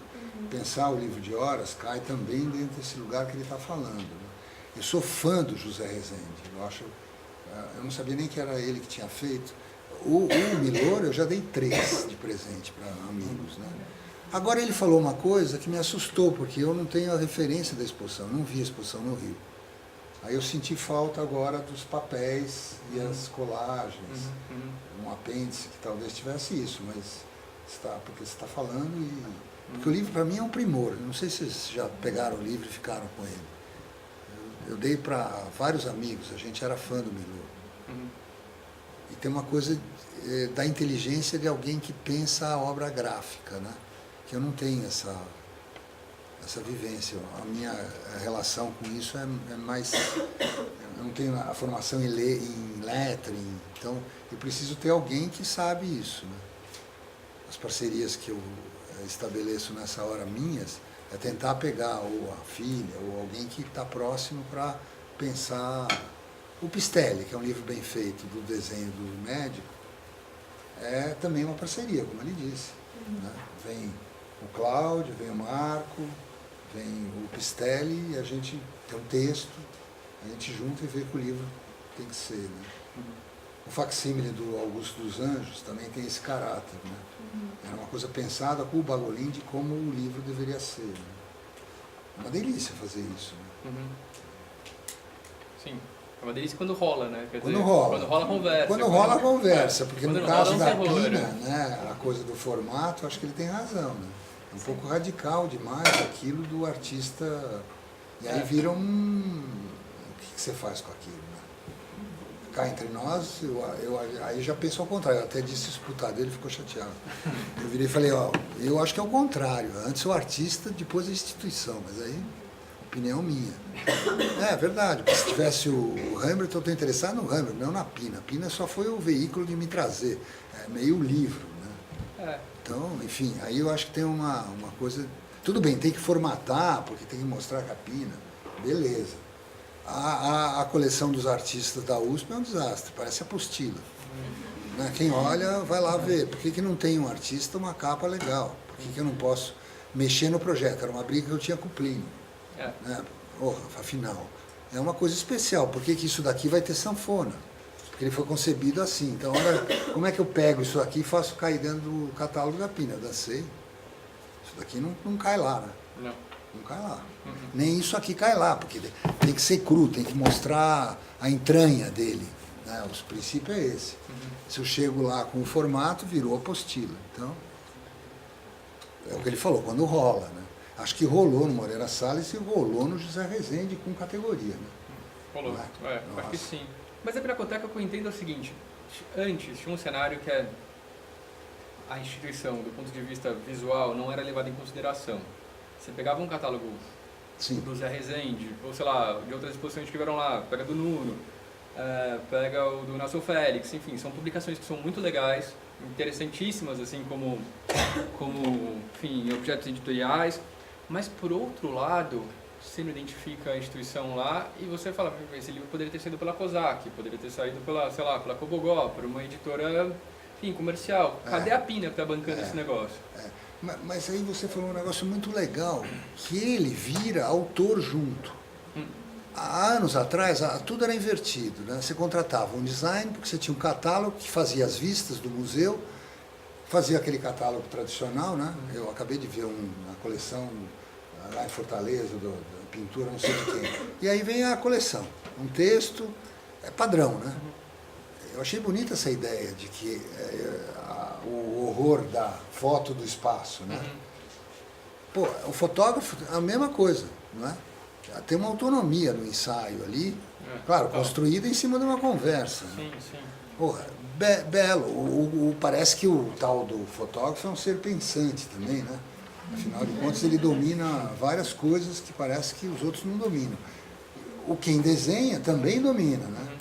Então, tudo isso junto vira uma outra coisa. É uma ação coordenada. Ação coordenada, de inteligências em nome de uma coisa. Você não contrata o serviço e faz o que o cara pediu. Né? Você faz uma coisa de chamar pessoas para pensar um problema. Isso que é bonito. Né? E isso é pesquisa.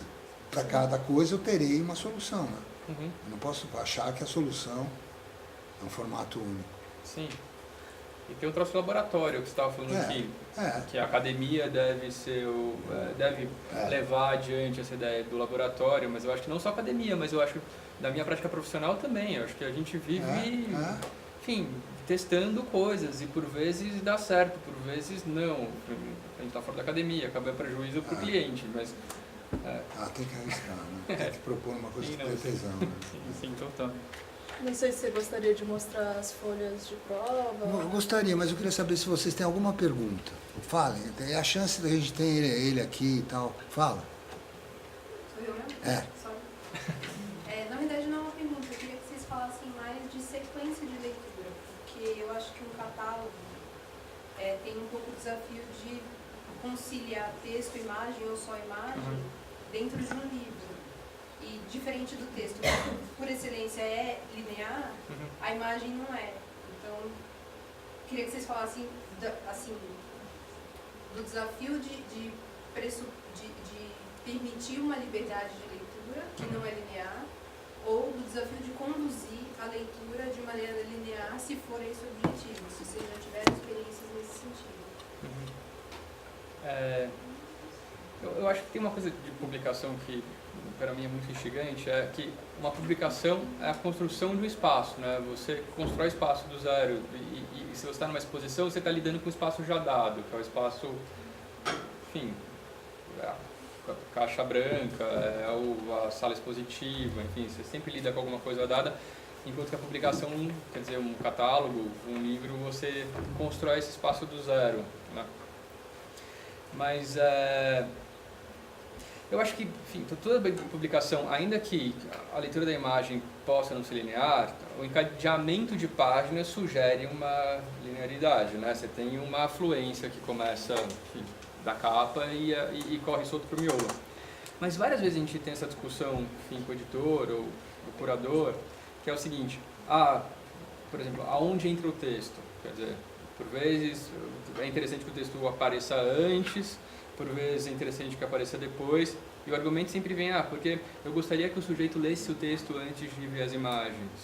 Quer dizer, isso evidentemente não vai acontecer, você não tem esse controle, né? Acho que o fato de você colocar um texto antes do bloco de imagens, você está indicando o leitor de que, enfim, editorialmente você gostaria que a leitura fosse essa. Mas eu costumo ler, pelo contrário, começa de trás para frente o negócio, né? Você não tem controle sobre a maneira como cada um vai entrar numa publicação. Então eu fico pensando muito nisso, quer dizer, eu acho que você pode sugerir, assim, maneiras, modos de ler, né? Mas você não tem garantia nenhuma que o sujeito vai seguir aquele percurso que você está indicando. E acho que isso é muito legal no final das contas, porque daí o sujeito vai manusear esse objeto de uma maneira que você nem tinha imaginado e vai fazer leituras próprias, particulares, que você também nem concebia que poderiam ser realizadas, né? Então acho que tem isso, assim, é uma coisa muito, muito legal você lidar com essa... Você tem uma expectativa e você tem como resposta, por vezes, coisas muito diferentes daquilo que você imaginava que poderia acontecer, né? Não sei se eu respondi essa pergunta, tá? É que eu acho tão difícil isso. Não, seu comentário. É tão difícil isso, né? Mas você trabalha com boneco? Sim. Como é que você faz? Não depende, na verdade. Em vários momentos não, a gente edita tudo na tela? Direto na tela e às vezes a gente sente falta de ter alguma coisa mais física para colocar em cima da mesa e editar as páginas, mas na verdade, na maioria das vezes é tela. Só tela, até o fim. Aí vai para impressão, você tem uma prova, e daí a gente prova de cor. É tela e daí a gente costuma fazer algumas plotters intermediárias, assim. Da pagininha? Não, já na escala. Já na escala. E a gente faz umas plotters que é exatamente para sentir ritmo, para sacar, para ver... Quem te faz? Você manda numa esquina? Não, a própria gráfica, aí vocês fazem. Faz? A gente chama de plotter de leitura. Tá. A gente fecha um arquivo, que é um arquivo intermediário, na arte final ainda. E quanto custa isso? Tá incluso no pacote. Tá. Nunca pedi isso. E daí vem uma plotter de leitura, não tem qualidade de cor, é isso que ele está falando. Não tem. É uma coisa mais tosca, só para você poder olhar a sequência. Para sacar ritmo, para sacar... No fundo é isso que a gente mais precisa, né? Uma coisa que você possa olhar o que está acontecendo com o que você pensa. Eu tenho muita dificuldade com a tela. Eu penso, porque na hora que eu imprimo eu tomo um susto. Eu sempre estou infeliz na hora que eu olho a coisa no papel. Eu dobro e aí eu falo, nossa, por que eu não vi? Tá tudo errado, isso daqui tinha que ir depois daquilo, né? Por isso que eu acho que essa brincadeira de ensaiar recursos alternativos para você poder montar boneco, talvez seja sair da prática para a gente, né? Porque a tela me engana, a tela, eu não sei, tem gente que se dá... Ele deve ter isso exacerbado, ele exercita isso o tempo inteiro, ele tem uma pré-visualização do que ele faz mais apurada. Né? Sim. Mas isso se você tem parceria com a mesma gráfica sempre. Pra Ele tem um entender. custo, né? Ele, Tem um custo que ele se tem o que está embute dentro do no- catálogo. Pra gente, a gente tem que arranjar um jeito de ter esse rascunho. Porque senão a gente não edita, a gente não experimenta, a gente não olha. Eu acho que sim, acho que é o metaco intermediária. Eu faço que o thumbnail, mas o thumbnail me atrapalha também. Eu faço Mas umas aí, pagininhas Porque o que eu pequenininhas. sinto falta de ver é exatamente a escala do negócio. Isso eu sinto, porque a tela evidentemente não nos dá a escala, então é nessa hora que eu tenho a dimensão ali física do que vai ser a publicação. E o thumbnail nesse caso não ajuda, Não porque ajuda. você tem uma coisa em escalinha, né? Um livro, um bonsaizinho, assim. Exatamente.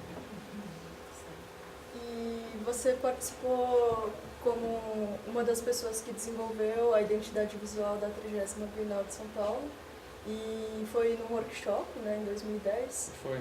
Como é que foi trabalhar com 12 designers convidados, mais pessoas que estavam administrando também esse workshop? Foi louco. Não, porque esse processo foi muito incrível, assim, porque ele foi coordenado pelo André Stolarski, que eu não sei se vocês já ouviram falar, que é um designer que, enfim, faleceu faz uns 4 anos, e era um cara brilhante, assim, e ele cuidava da comunicação da Bienal, né? E daí para essa edição, para a 30ª, que o Luiz Pérez Orama era o curador, ele enfim, convenceu o Oramas a fazer um workshop, quer dizer, fazer um workshop para que desse workshop saísse a identidade visual da Bienal. O workshop foi organizado da seguinte maneira: tinham alguns designers, era eu, Elaine Ramos, o Jair de Souza do Rio de Janeiro, o Rico Lins aqui de São Paulo, o próprio André, a equipe de comunicação da Bienal, o Armand e a Linda, que são 2 designers holandeses. Que fizeram o projeto do Museu de Arte Contemporânea e Design. Exatamente, eles fizeram o projeto do Stead Life lá, né? Sim, exatamente. E daí a gente fez uma chamada aberta, que era um convite para as pessoas mandarem ideias para o que poderia ser a identidade visual da Bienal, e daí, a partir dessa chamada aberta, a gente selecionou, se não me engano, 10 pessoas, eram 10 estudantes. Daí, junto dos curadores, mais esses designers, mais esses 10 moleques, a gente se internou durante uma semana no Sesc Santo Amaro. E a gente ficou lá, enfim, pensando sobre isso. E o primeiro dia, era o André que estava conduzindo esse workshop, né?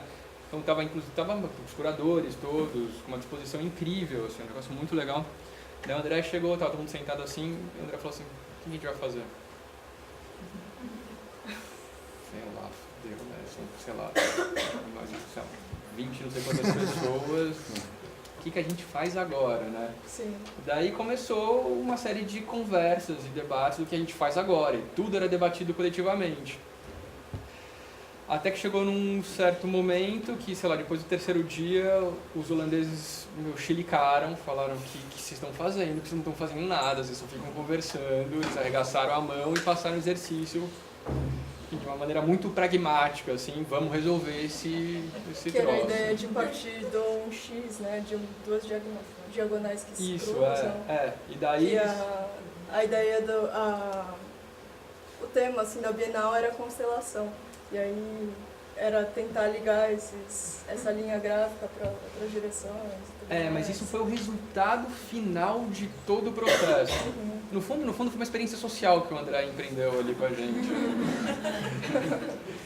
E daí, no final, o que gerou, assim, era um conjunto de regras super extenso, quer dizer, era um enunciado longuíssimo, que você tinha que seguir esse enunciado. Se você seguisse esse enunciado, você chegaria à construção da identidade.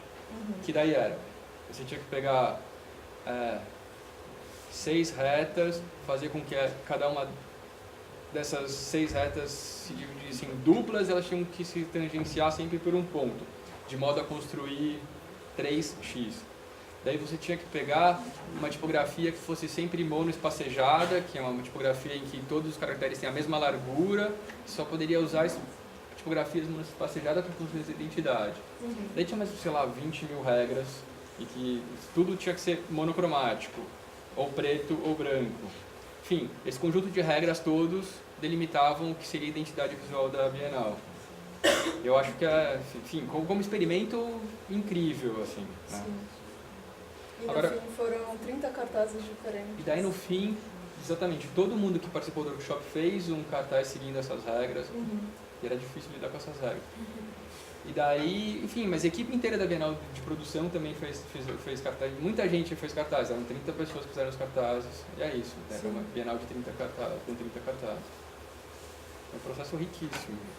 Agora, do ponto de vista de visualidade, eu não sei exatamente o que... Se de fato tem uma força, assim, como... Se essa identidade visual dessa edição da Bienal é das mais instigantes, mas do ponto de vista de processo foi riquíssimo e tinha um tanto a ver com o projeto curatorial do Oramas, né? Sim. E você se formou em artes plásticas na FAP, e como é que foi essa... Não sei se é bem uma transição, porque não são lugares totalmente diferentes, mas de onde surgiu esse... Como virei casar. Eu sempre me interessei por design, ainda na faculdade. Meu pai, ele é professor aqui da ECA, ele dá aula na publicidade, ele é professor de arte publicitária, então eu acho que tem, evidentemente, enfim, sempre vi ele trabalhando, tinha essa proximidade assim com o fazer, embora ele seja mais a publicidade e eu acho que entre design e publicidade a gente tem um gap gigante. Mas então, enfim, durante a faculdade eu tinha ali uma certa produção de artes plásticas, mas também me interessava muito por design, né? Uma coisa que sempre me atraiu, assim. E durante um tempo eu tentei conciliar essas duas atividades, assim. O meu trabalho de graduação, inclusive, era uma tentativa de ler o trabalho de um designer que é o David Carson, à luz do trabalho do Robert Rauschenberg, tentar ver semelhanças, um pouco uma forçação de barra ali para colocar o Carson próximo do Rauschenberg, mas enfim, acho que não, vendo hoje na perspectiva, depois de tanto tempo, acho que uma forçação de barra mesmo. Mas daí eu comecei a ter uma dificuldade um pouco de operar nesses dois canais, assim, porque eu acho que por mais pontos de tangência que a gente tenha entre as artes plásticas e o design, eu acho que são atividades distintas mesmo, eu acho que são a finalidade de cada uma delas é um tanto diferente, assim, né? Por mais que se opere com um repertório que por vezes é o mesmo, enfim. E daí eu mergulhei no design e meio deixei as artes plásticas, quer dizer, a produção assim, das artes visuais de lado. Mas o que eu acho que me alimentam tanto eu acho que esse repertório das artes visuais alimenta muito o que eu faço como designer. E essa proximidade de trabalhar com esse universo é um troço que eu acho muito legal. Enfim, estar nessa conversa aqui com vocês e discutir isso que a gente está discutindo, enfim, eu acho que tem total a ver com a minha formação. Eu acho que é uma coisa que eu reconheço completamente, sabe? Tem uma pergunta lá atrás. Pergunto para vocês dois. Publicação, pelo menos na minha cabeça, pressupõe um desejo de tornar público o material. Daí tem uma questão das tiragens, que no Brasil são tradicionalmente pequenas, até mesmo de livros de editora grande, uma tiragem de 1.500 livros. Então, como é que vocês veem isso, dessas tiragens, os materiais que vocês costumam lidar? E, por outro lado, esse reino dessas publicações, às vezes artísticas, não sei, que a pessoa vai lá e só faz 6, ponto, acabou. Faz o quê? Faz 6. 6? Faz um 6 número cópias só existe uma cópia às vezes, então se isso é uma publicação, se está tendo essa dimensão pública ou não, não sei.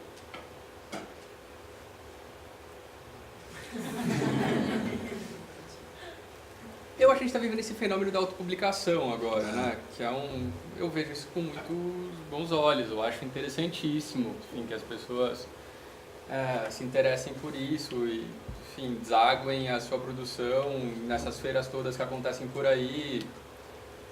Por outro lado, eu tenho uma dificuldade também muito grande de entrar nesse universo, porque quando eu vou nessas feiras, eu acho que tem uma certa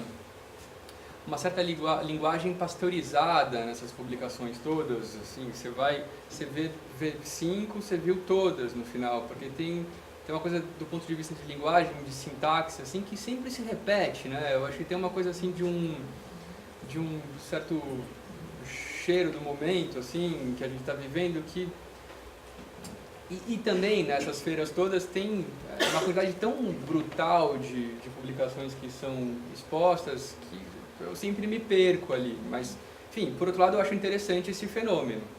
Mas é um fenômeno também que não é novo, exatamente, né? Quer dizer, eu acho que a autopublicação é um troço que a gente tem uma história já nesse sentido, né? Mas como o João estava falando, hoje em dia a gente tem uma quantidade, quer dizer, tem uma tecnologia tal que propicia, que permite que se investigue muito mais com muito mais facilidade do que antes. Quer dizer, você consegue publicar um troço numa tiragem pequena com uma baita qualidade, incrível. Um troço que, sei lá, há pouquíssimo tempo atrás era impensável. Por outro lado, você faz assim, a EDUSP, quantos livros vão publicar? Ah, não, a gente tem dinheiro, lá sei o que acordo que eles fizeram com a imprensa, de rodar 1.500. Devo ter vendido 120 livros. Sim. Então está lá no estoque da universidade, da EDUSP, que é ruim para responder. Alguém disca para a cultura, já vi, já testei isso. 15 dias para o livro chegar. Então, é um grande mico a tiragem de 1.500 que está lá na EDUSP, entendeu? Não sei porque ela tirou 1.500, não sei porque ela faz isso, né? A proposta era tirar 1.500. Sim. Aí eu vou lá, compro uns livros para dar. Eu compro com desconto de autor, né? Mas a distribuição é ridícula, não tem, é um negócio que fica um monte de papel estocado, guardado em caixa. Sei lá, mas tem essa questão, né? A gente não tem um mercado no Brasil também de consumo de livro, é um negócio muito incipiente, né? Um país dessa... Enfim, com essa população, você tem um livro de 3.000, você comemora com o livro de 3.000 exemplares esgotou, você dá saltos de alegria. Porque um livro de 3.000... A tiragem de livro de artista da COSAC, na média, era 300 livros ano artista. Então um livro com uma tiragem de 2.000 levava 6 anos para se esgotar, o que é muito ruim, né? Sim. Porque você fica com o mico de guardar o livro. Tanto é que na hora que a COSAC fechou, o drama era se livrar do estoque, né? Que queimar. apareceu aquele papo de cortar e picar e queimar, lembra? Sim. Aí fizeram um acordo com a Amazon. Com a Amazon. E eles liquidaram o negócio. Eles liquidaram, estão liquidando ainda. Mas eles tinham um estoque grande, levaram, e o Charles deixou de pagar o aluguel do depósito. Uhum. Acho que a tendência é o livro de demanda. As máquinas novas que vão vir, elas são todas pensadas para isso. Sim. Diz que essa gráfica que a gente conhece como offset de tiragem alta vai acabar. O Fernando estava na feira agora, no mês passado, em Israel, vendo a nova invenção do cara que inventou a Índico. Uma boca maior e faz demanda. 3 livros, 5 livros. Tem um problema de acabamento, né? Tem. A impressão é mais fácil resolver, o acabamento é mais difícil. É um processo industrial, né? Fica caro dobrar, costurar. Os livros da Pinacoteca, os catálogos da Pinacoteca tem essa questão também, eles estavam reduzindo, inclusive, a tiragem, e daí reduzindo a tiragem, porque alguns estavam ali, enfim, meio que empatando, quer dizer, estavam lá sem pilhas e pilhas de catálogos sem venda, mas na hora que você começa a reduzir a tiragem, o preço unitário vai lá para cima, e daí essa equação que é complicada mesmo, né?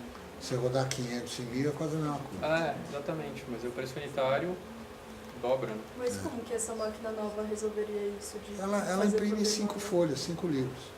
Mas isso não Você tem... pede 10, não muda nada. Você faz a prova, põe ela no padrão, ela tem sistema para fazer essa regulagem.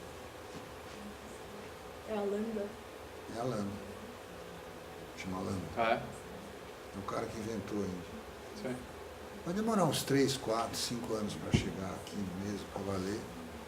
Parece que ele tem uma fila já de vendas, mas parece que o Fernando consegue talvez ser o primeiro na América do Sul a ter a máquina. Uhum.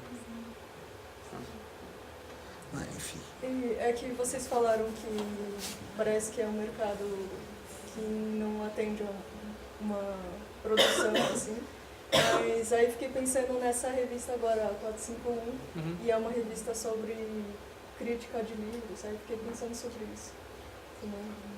Mas a 451 tem um modelo de negócio também que é o seguinte, né? Eles têm um conselho fundador que são pessoas que colocaram dinheiro ali e estão ali no registro de mecenas.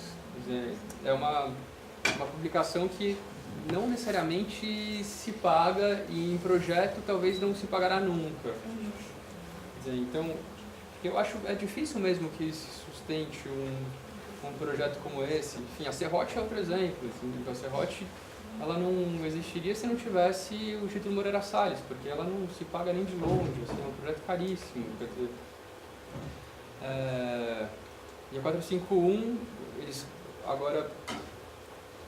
os 6 primeiros números eles foram encartados junto da Piauí, né? Então todos os assinantes receberam a revista por esses 6 primeiros meses e a partir do mês que vem ela vai começar a caminhar pelas próprias pernas. Então, eles estão lá agilizando a distribuição, que é outra questão brava para ser resolvida, né? Como se distribui as coisas aqui no Brasil, como você faz com que as coisas cheguem até o consumidor, até os pontos de venda e daí depois até o consumidor, e o preço da distribuição é super alto, que faz com que aumente o preço de capa. Ela é 55% incluindo a livraria.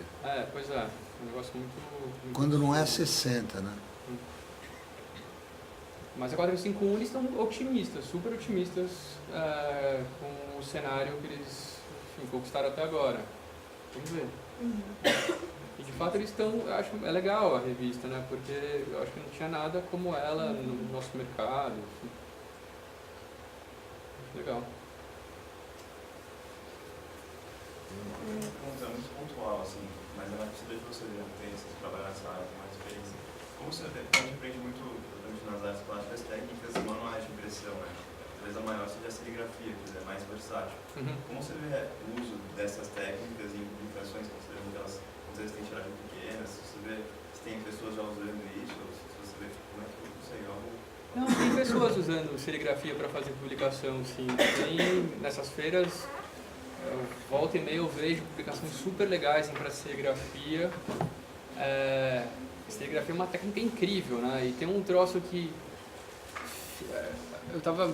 fui num congresso, estava num congresso em Paris agora na semana passada e a gente foi visitar o ateliê de um designer francês que chama Michel Bouvet. Mais que designer, ele se auto-intitula cartazista, ele faz 15 cartazes por mês. É um negócio impressionante, eu não fiz 15 cartazes na minha vida inteira. E todos os cartazes, eles são, sei lá, da minha altura, assim, são uns cartazes monstruosos, umas folhas lindas e todos impressos em serigrafia. As telas são também uma coisa jumbo, assim, maravilhoso. Enfim, acho que tem uma tradição serigráfica aí que é muito interessante e seria muito legal se a gente retomasse, assim, né? Porque a serigrafia é um troço que rende muito, né? Quer dizer, tem uma quantidade incrível de aplicações que você pode fazer com essa técnica, né? Porque você consegue imprimir nas mais diversas superfícies, daí você pode ter diversos tratamentos dado à tinta ganha relevo, enfim, eu acho que é um universo sim a se explorar. Eu acho que vejo que tem sido usada essa técnica, mas eu acho que isso pode ganhar ainda mais campo por aí, né? Ele Legal. fazia para quê? Os 15 cartazes? Ele fazia sobretudo para teatro. Essa coisa francesa, os caras, Paris são, sei lá, 600 espetáculos por dia, não só de teatro, mas de música, teatro, apresentação de dança. Então, cartazistas na França... Mas é para pegar na parede. Para pregar ou na parede ou naqueles suportes... Eu esqueci o nome tá. daquele negócio. É. Sim. Não, tem uma tradição ali, os caras têm uma tradição. E as imagens lindamente impressas, né, cara? Em serigrafia, muito legal, você vê aquela retícula gordona, assim, imagens fotográficas, inclusive, super incrível. Legal. Ah, Bem legal. Tem revistas brasileiras também, que nem a Artéria, que é produzida, se não me engano, desde os anos 60. sim. O Omar Khoury veio aqui falar um pouco sobre essa produção. E eles continuam, ele também falou que a revista mal se paga e tem coisas que estão estocadas até hoje e que não consegue vender. A revista é super famosa, o movimento da poesia concreta parece que já foi assimilado, assim, mas esses leitores, esses compradores ou possíveis compradores não aparecem. Então fica aquele monte de revista guardada e eles vendem mais barato do que custou para produzir também.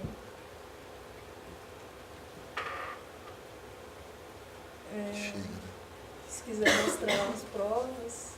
Não sei, acho que cansou, não cansou? Cansou, eu acho, na hora. A gente senta de novo para ver, eu abri mão num pedaço. Muito comprido, não foi? Não, acho que o ideal foi de bom tamanho. Me preocupa um pouco se a gente avança por causa do... Tem que fechar o prédio. Não, tem uma razão. Seu gesto que lá na frente, que é o guarda, Vai embora. uma hora ele tem que pegar o ônibus. Tá, Não, que a horas? gente Que tem horas? 15, 20 minutos para fazer isso. Não vai sair correndo. Não, a prova se abrir tem conversa, aí é complicado, não vai dar 15 minutos. Tem que entender a prova, tem que olhar o que está feito ali. Uma coisa de escala de tom e tal, a gente faz de novo. Então a gente pode encerrar, eu agradeço a presença de todos. Valeu, obrigado.